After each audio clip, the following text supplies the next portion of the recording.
Right. Good afternoon, everyone. I'm Millicent Miller, and we welcome you to the informational webinar for the 2024 Virginia Walkability Action Institute cohort application session.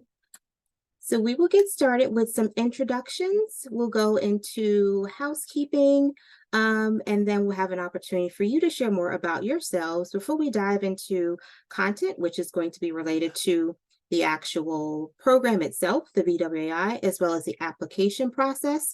And then we also have some time at the end for Q&A, but please feel free to come off mute. We're a small group, so come off mute and ask your questions. This is very informal. It's really meant to provide you with some additional context to the information that was included in the application packet, and just an opportunity for you to ask some questions. So I'm Millicent Miller, and I serve as a health equity consultant with the Virginia Department of Health.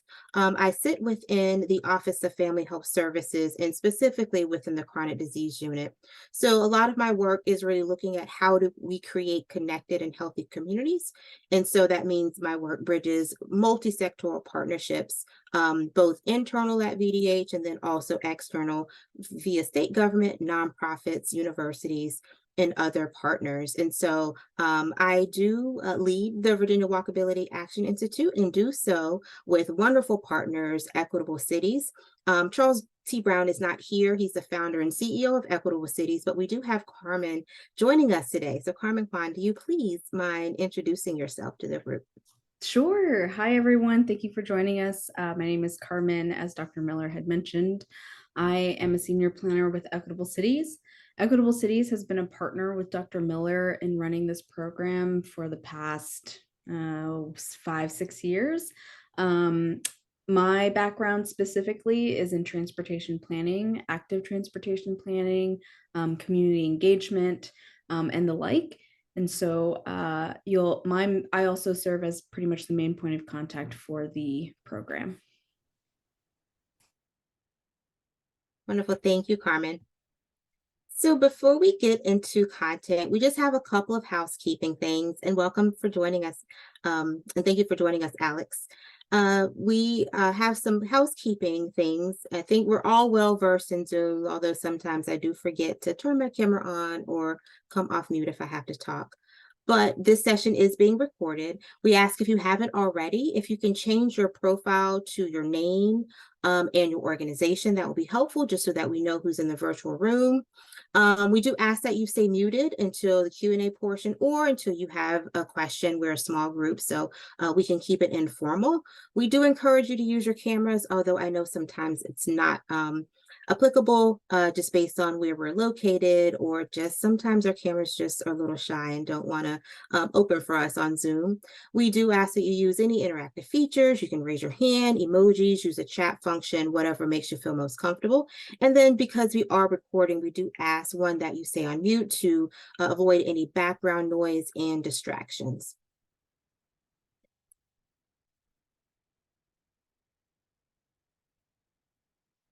So during our time together today, we'll be covering the background of the Virginia Walkability Action Institute to provide you with a basic level of understanding of what we do through the Institute, the purpose, our goals, the various components of the Virginia Walkability Action Institute. We'll also talk about the eligibility criteria, the application process, and of course, end with some questions and answers. So before we do that, why don't we jump into our first poll question.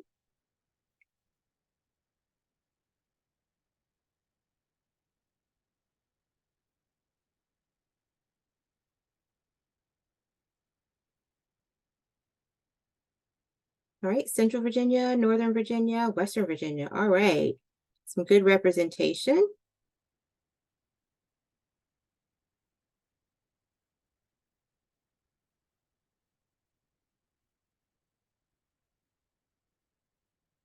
And of course, I am located in Richmond, Virginia.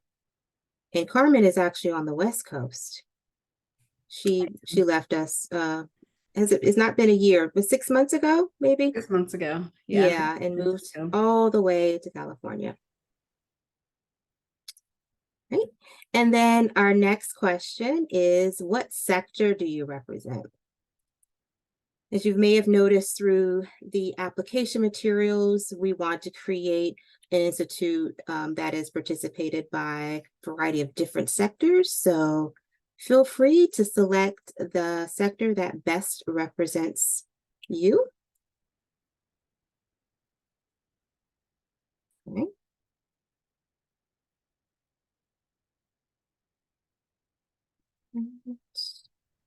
I think, do I have to share the results? Nope. Okay, there we go. I don't think I shared the first one, but so public health, city urban planning, public policy, administration, advocacy, nonprofit. Great, great group.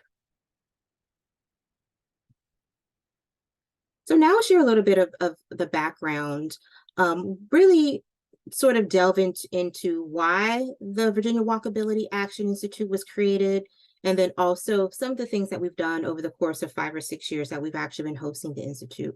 So some of this information may be new to you, some of it may not be, but in Virginia, as in many states, especially those southern states, we do see a lot of chronic conditions. We see a lot of obesity in overweight adults. So there's just under 70% of adults who are either overweight or obese. Over 11% of adults have been diagnosed with diabetes.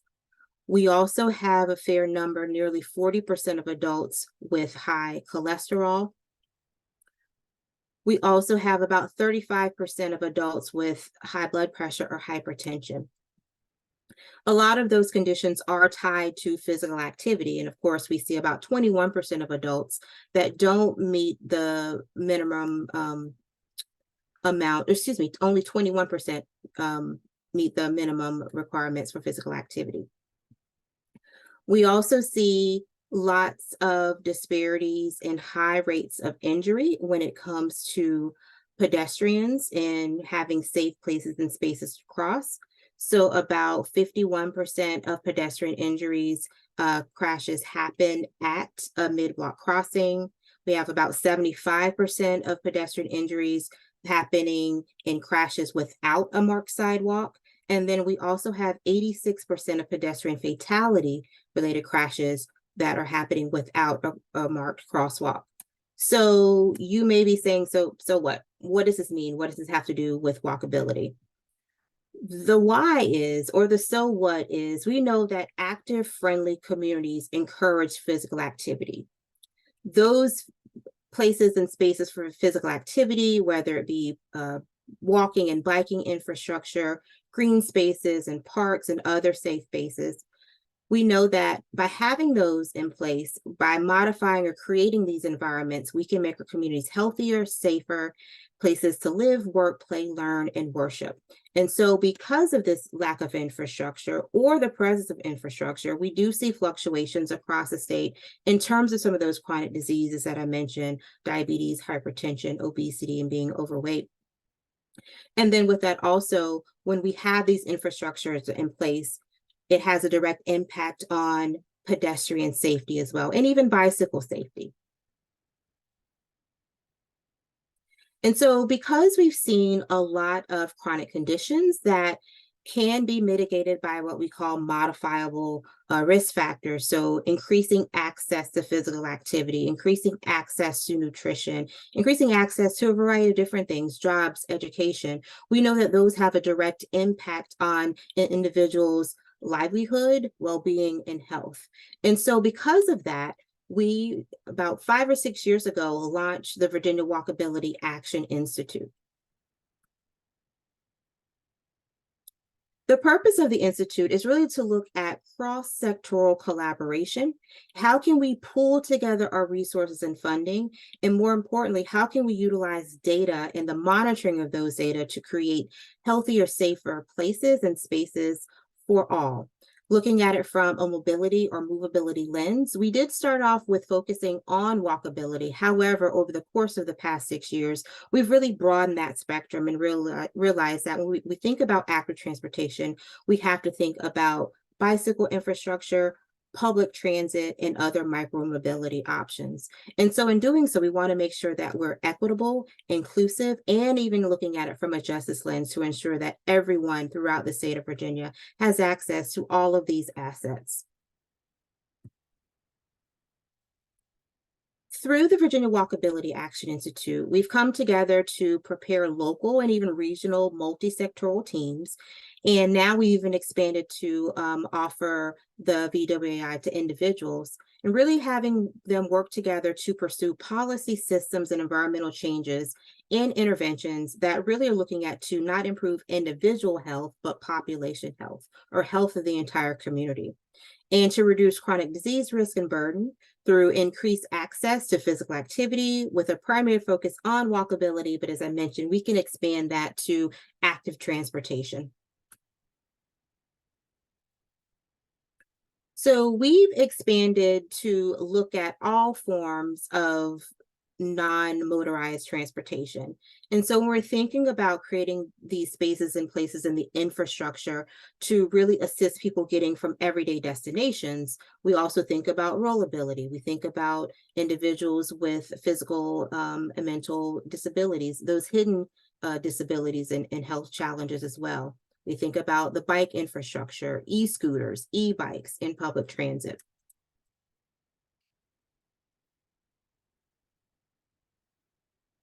Through the Virginia Walkability Action Institute, we've had an opportunity to work with a diverse group of teams, trained experts, and faculty members as well. So dating back to 2018, if I'm remembering correctly, we've been able to work with 24 diverse teams from across the state that represent 18 localities. And you'll see in just a moment those localities that have been represented. We have some teams that just come back year after year, but of course, focusing on different parts of their community. We've had over 120 Virginians trained that are representing multi-sectoral partners. We also bring in over 24 experts and faculty members that provide technical assistance and education on a variety of different topics. And ultimately, all of these efforts have gone into impacting over 1 million Virginians based on the action plans and the work that these teams have done. So we look at the history of who's participated. You can see on the screen the list of those localities or counties that have been represented. And as I mentioned, we have some repeat offenders that have come back year over year. But together, we've been able to create some really wonderful, positive change throughout the Commonwealth. And so one thing also to note, especially when you see our 2022-2023 cohort, we had 4 different teams that were representative of the Richmond area. And so some of this comes from the fact that we have now allowed individuals, and in addition to team members, to participate in the program. And I think by expanding that eligibility criteria, we have enhanced, or there's a deeper richness in involving individuals from a variety of different sectors. And also on the screen, I wanted to point out, and we'll talk about this in just a moment, are some of the work plan activities or projects that have actually been implemented thanks to seed funding that they've received from the Virginia Walkability Action Institute funding mechanism. And so at the top in Waynesboro, we work with a team to create some street art, to create a safe crossing space between 2 facilities in the Waynesboro High School. And then in the Northern Virginia, Fairfax area, we were able to create a bicycle garden at a local school to help create and promote safe biking habits for students in the neighborhood.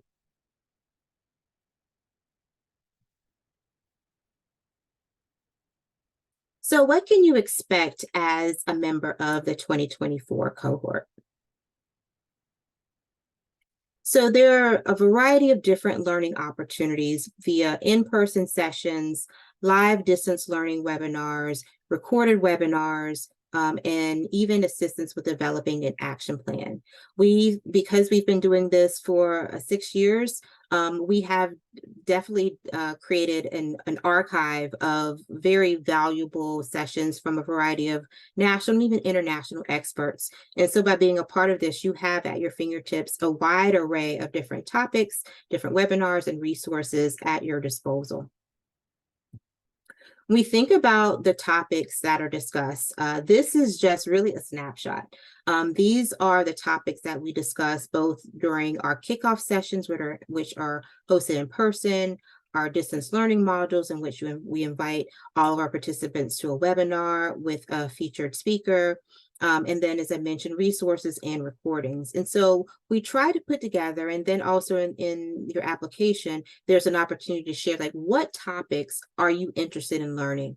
We each year really tailor the content to those that are participating, as we want to make sure that this program is beneficial for you. There are some topics that we find that are necessary. Information to have and educational touch points to have, as it's really serving as the basis of understanding of how we create well-connected and thriving communities.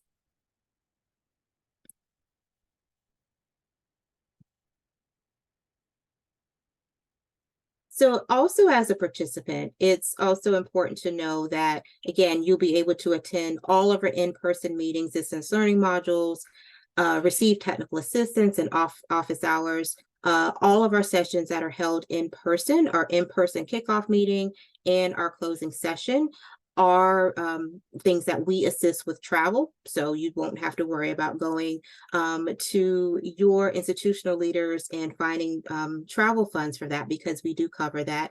In addition to that would include travel to and from, so mileage. It also includes overnight stays if those are deemed necessary. And then, of course, reimbursement for your meals via per diem. Through the VWAI, you're also provided an opportunity to participate in community site visits. And so we're doing something a little bit different this year. We've always hosted site visits, as we really want to understand the teams that we're working with and what are the challenges, barriers, and even facilitators in their community, and really understand the problem that they're looking to address through the development of their action plan or their small scale infrastructure project. And so this year, in addition to having those site visits, we'll actually invite members of the VWAI cohort to actually participate those and have some additional shared learning opportunity. Yeah, and I wanted to jump in and say that that is a direct result of some of the feedback that we've received from multiple teams over multiple years, where they want to build a stronger network amongst other cohort members across the state. And so one of the ways in which they have suggested that we do that is by hosting and inviting and supporting other teams to join in those site visits as a peer-to-peer learning exchange. Thank you for that, Carmen.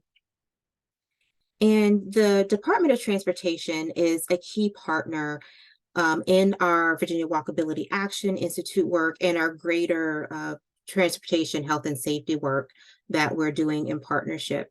And so as a part of this, a couple of years ago, we started working with them to implement road safety assessments, which are really an opportunity for you to get out in the community and do walk audits, assess the landscape, really come up with some really tangible ways that you can modify or enhance the environment to create a safer space.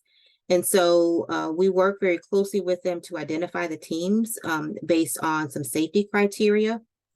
And then they come up with some really great ways to be able to make those improvements. Some of the great things that have come out of our road safety assessment in partnership with VDOT is being able to utilize the reports, the data that is gathered, the recommendations to actually apply for larger scale funding as well. So there have been some teams that have been successful in moving that work forward. And while we do provide some special project funding, we do know that infrastructure projects are very, very expensive. And so by participating in a road safety assessment, you're positioned well to be able to go on to get state and federal funding to implement more large scale projects. Can I also add, Dr. Miller, a little bit more detail? So The road safety assessments are done in partnership with VDOT, as Dr. Miller has mentioned. The way in which those are selected is by looking at the Virginia Pedestrian Safety Action Plan. And I believe the Vulnerable Road User Safety Mhm, Action Plan that mhm. will be announced, if it's not already announced and published through VDOT, is also going to factor in which teams get selected to receive a road safety assessment. Um, and then, as Dr. Miller mentioned, all the teams who do receive a road safety assessment are highly encouraged to use that assessment and the results to apply for scale and HSIP funding. Mhm. Absolutely. So we do rely, and thank you for bringing up some of those additional details, Carmen. We look to VDOT to provide us with what are those safety corridors that would be eligible. And so those are things that we can certainly share, and you'll know if you're eligible to receive that additional support through a road safety assessment in partnership with VDOT. In addition, some other perks by being a participant in this cohort is access to public health, pedestrian, bicycle, public transit, and other micromobility experts, tools, and resources. I've mentioned the special project funding. So this year, we do have a pot of $30,000 that is available for all of our cohort members to really vie for. We do sort of our VWAI Shark Tank, if you will, in which you're competing for funding. And so those funds are used for small scale infrastructure projects, like the examples that I shared. And we can certainly talk about other projects that would fit into that category. And we're also happy to say that anyone that has done a pitch, they've received some funding. And so they're able to implement some small scale projects. And then I think more importantly, we have an opportunity to impact positively our communities and make them safer places to live, work, and play.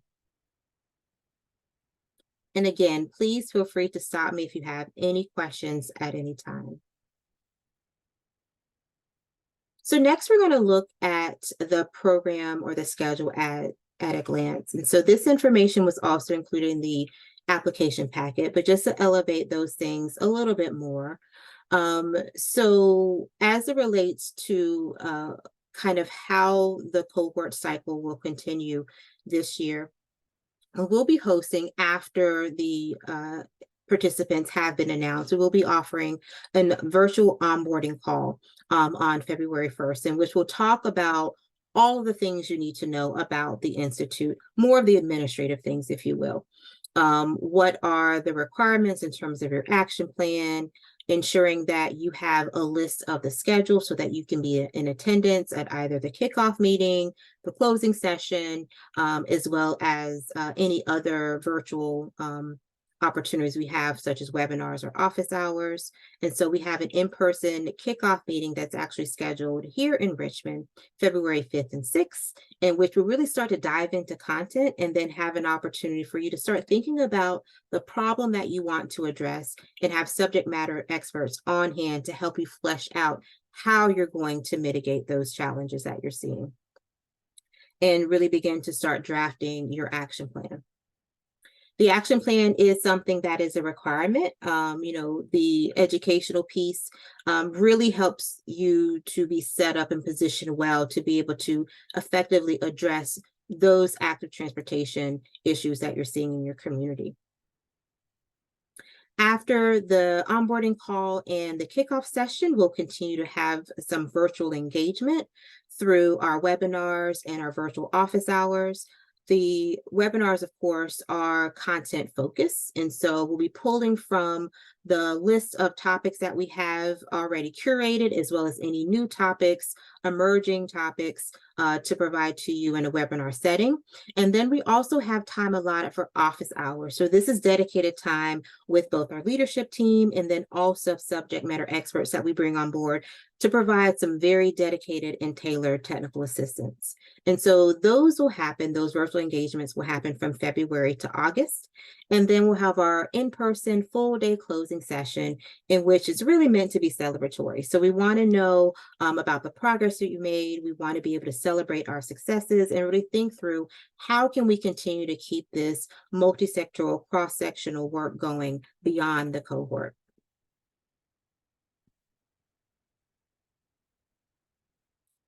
As it relates to eligibility criteria, we're looking for individuals or members of a team that are 18 years or older. You must reside and be employed in, or even a student in the state of Virginia, because this is the Virginia Walkability Action Institute, of course. And we're also asking that you represent a related field. And so this is just a small sampling of what those related fields are. However, we have individuals who have no connection to any of these that still serve as great members of the VWAI. So in the past, we've had advocates, we've had physicians, retired physicians, we've had researchers, so a variety of different sectors. I think when we think about public health, we think about transportation, there is a way to connect those disciplines to just about any field. So I think regardless of what your background is, you have a place here at the VWAI. We also ask that you commit to the entire duration of the program. So with the kickoff at the beginning of the year, running through the end of August. And then there's also a section of the application that asks for support from leadership. And so we know that participating in the VWAI does require some time, a couple of hours a week, typically outside of our in-person sessions. And so we just want to make sure that you have buy-in from your leadership, that you'll be able to dedicate your time to participating. And then, of course, we're looking for a diverse group of individuals to participate. So just looking at things from a lens of racial and ethnic diversity, gender, age diversity, and so on and so forth.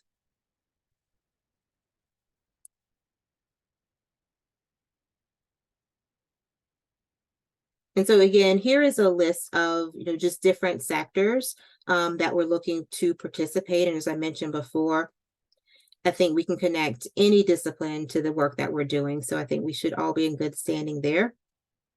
You can apply as an individual, or if you apply as a team, they can be as small as a duo or up to 6 members.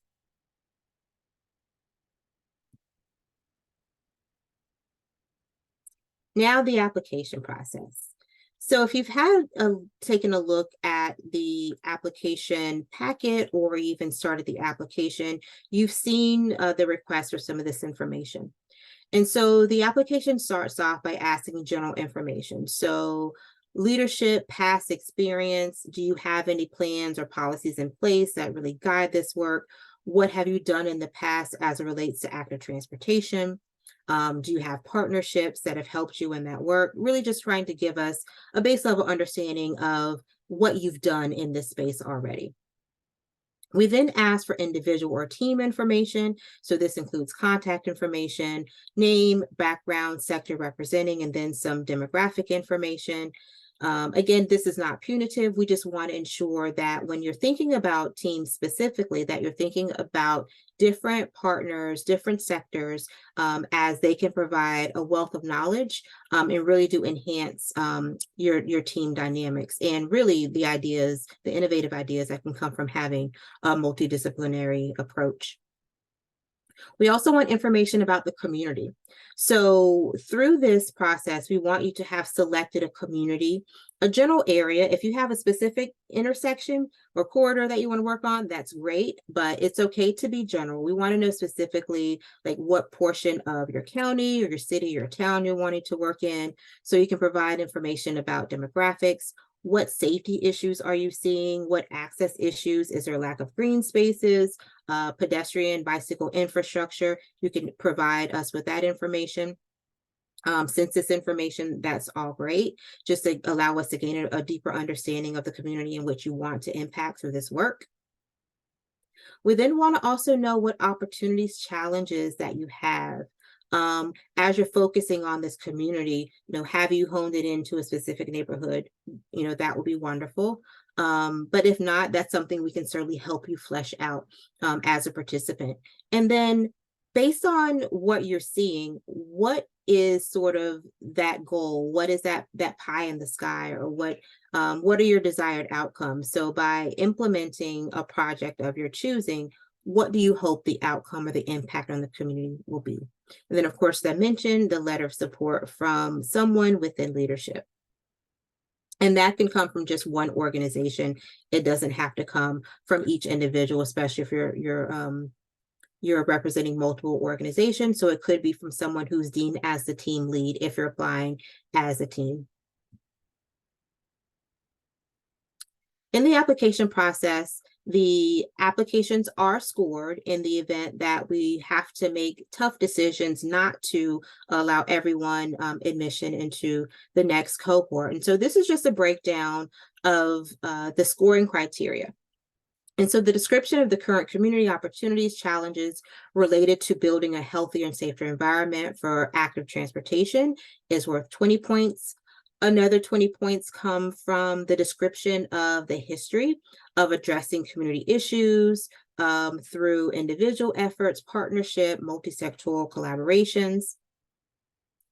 And then from there, another 20 points will come from the description of how the Institute will actually advance any policies, plans, or work that has been done to address the issues that you're seeing within your communities.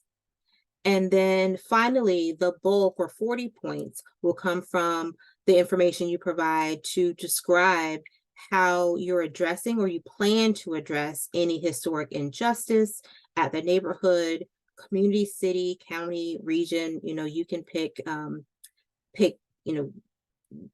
determine which level you're wanting to address, and really how your work plans to impact that work.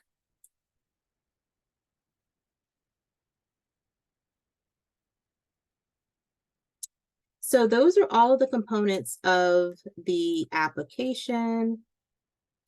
Thank you, Carmen, for dropping it in the chat in case anyone needs it. Our application deadline is Thursday at 11:59 p.m., going back to our college days. So right before midnight, all applications are due, and that does include your leadership letter as well. And so with that, that does cover the background of the Institute. Hopefully you'll have a greater understanding of what to expect, and then the application process. And so with that, I'm happy to take any questions that you may have. Thank you.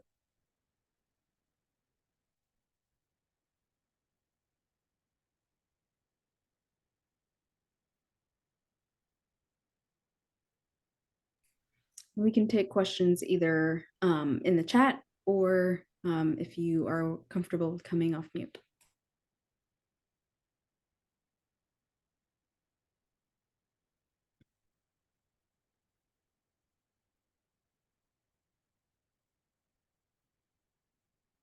Thank you, Richard. I'm glad it was helpful for you. And I do have a question for you if you're thinking of others, just to fill the space. How did you hear about the VWAI? Did you just receive information via our newsletter, or did another past participant inform you of the opportunity? Just curious to know how you heard about it. Oh, Richard. Hey, I'm here. I exist.